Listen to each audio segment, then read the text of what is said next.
So I've been having this problem with my trunk rattles whenever I go over a bump.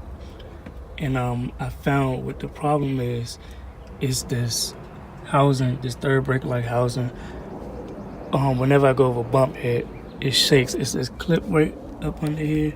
Let me see if I can find it.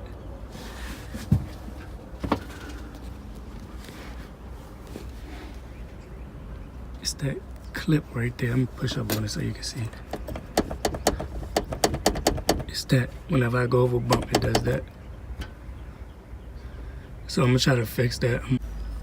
Alright, so what I went ahead and did is put some duct tape around it, and that should do. And then I'm gonna go inside and then put some foam around the brake light. Okay, so I found this old foam just laying around, and what I was gonna do is cut a strip of it and just lay it across the rear deck.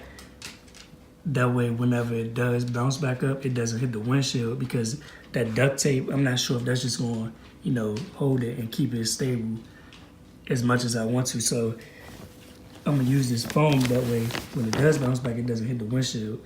And yeah, I don't know how wide the rear deck is, but I mean, I know it's not this wide, but I'm gonna just cut the strip all the way to the end, and then when I get to the car, I'm gonna just measure it out and then cut whatever's left.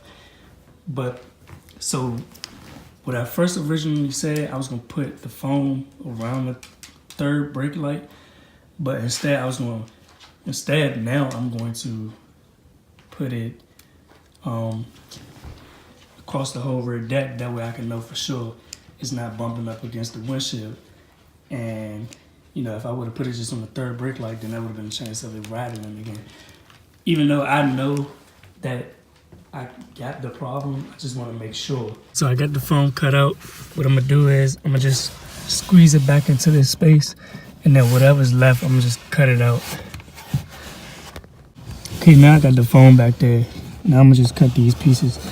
It was hard as hell to get it back over in this spot, so I had to use a pin. All right, now I cut the sides, and this is what it looks like. It's like a black outline on the windshield that is right under. So from the outside, if you're looking in, you won't see it unless you're like really over top of the windshield. Then you might see it.